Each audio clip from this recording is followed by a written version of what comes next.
Hi, trending owner ఛానల్కు స్వాగతం. ఈరోజైతే నేను ఒక మంచి వీడియోతో మీ ముందుకు వచ్చేసాను.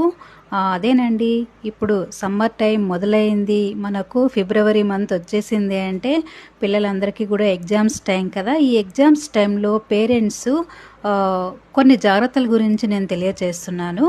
ఆ జాగ్రత్తలు అనేవి మీ అందరికీ నచ్చుతాయని అనుకుంటున్నాను. ఫ్రెండ్స్, మీరందరూ కూడా వింటున్నారు కదా. పరీక్షల సమయంలో పిల్లలపై ఒత్తిడి తగ్గించి వారి మానసిక వికాసాన్ని ప్రోత్సహించడానికి తల్లిదండ్రులు నేను చెప్పేటువంటి ఈ 5 ముఖ్య జాగ్రత్తలు అనేవి పాటించాలి. ప్రేమగా ప్రోత్సహించడము, పిల్లలను మార్కుల విషయంలో విమర్శించకుండా ఉండటం, ఇలాంటివి ఇలా చేసినట్లయితే పిల్లలకు ఒత్తిడి అనేది కలిగించకుండా వాళ్ళు చదువుకోవడానికి ఏమాత్రం డిస్టర్బ్ అనేది ఉండదన్నమాట. ఈ పరీక్షల సమయంలో పిల్లలపై ఒత్తిడి తగ్గించి వారు ఉత్తమంగా రాణించేలా చూడటానికి తల్లిదండ్రులు తీసుకోవాల్సినటువంటి జాగ్రత్తల గురించి నేను తెలియజేస్తాను. మానసిక మద్దతు అంటే పిల్లలపై మార్కుల ఒత్తిడి తీసుకురాకండి, ప్రేమగా ప్రోత్సహించండి. ఆరోగ్యకరమైన ఆహారం, పోషకాహారం, పండ్లు, నీళ్లు ఎక్కువగా ఇచ్చి నిద్రలేమి లేకుండా చూడండి. ఎగ్జామ్స్ టైంలో నిశ్శబ్ద వాతావరణం, చదువుకునేటప్పుడు టీవీ, బయటి శబ్దాలకు దూరంగా ప్రశాంతమైన వాతావరణము పిల్లలకు అందించండి. విశ్రాంతి, ఏకధాటిగా చదవకుండా చిన్న విరామాలు తీసుకునేలా ఇంట్లో పిల్లలకు మీరు ఈ విధంగా విశ్రాంతి అనేది వాళ్లకు ఇవ్వాలి. అదేవిధంగానే పోలికలు వద్దు. అంటే పోలికలు అంటే ఏంటి?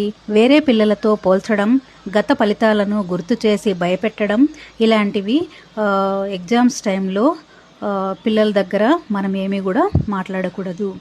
అదేవిధంగానే నిద్ర మరియు విశ్రాంతి, ఇవి రెండు కూడా చాలా ముఖ్యం. ఎగ్జామ్స్ టైంలో రోజుకు కనీసము 7-8 గంటలు నిద్ర ఉండేలా చూడండి. రాత్రంతా చదవడం కంటే తెల్లవారుజామున 3 గంటలు 4 గంటలు ఆ ప్రాంతంలో లేపి చదివించడము చాలా చాలా ముఖ్యము. అదేవిధంగానే ఆహారపు అలవాట్లు, పిల్లలకు ఎగ్జామ్స్ టైంలో ఏ ఫుడ్ పెట్టాలి, వాళ్ళు ఏం తినేలా చూసుకోవాలి. జంక్ ఫుడ్ అనేది పూర్తిగా తగ్గించండి. తేలికగా అరిగేటువంటి వేడి ఆహారాన్ని, అదేవిధంగానే పండ్లు, డ్రై ఫ్రూట్స్ ఇలాంటివి పిల్లలకు ఎగ్జామ్స్ టైంలో అలవాటు చేస్తే చాలా మంచిది. అదేవిధంగానే చదువుకునేటువంటి ప్రదేశము ఎలా ఉండాలి?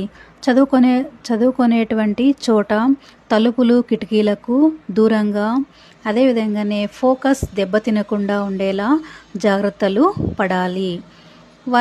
పిల్లల్ని ఎలా ప్రోత్సహించాలి? నువ్వు బాగా చదువుతావు, నీకు గుర్తుంది అనే నమ్మకం అనేది మనము కల్పించాలి.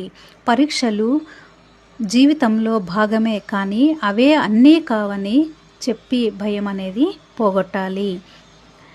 గ్యాడ్జెట్ల నియంత్రణ అంటే ఫోన్, టీవీ, అదేవిధంగానే సోషల్ మీడియాకు పరీక్షల సమయంలో పిల్లలను దూరంగా ఉంచడము చాలా చాలా ముఖ్యము.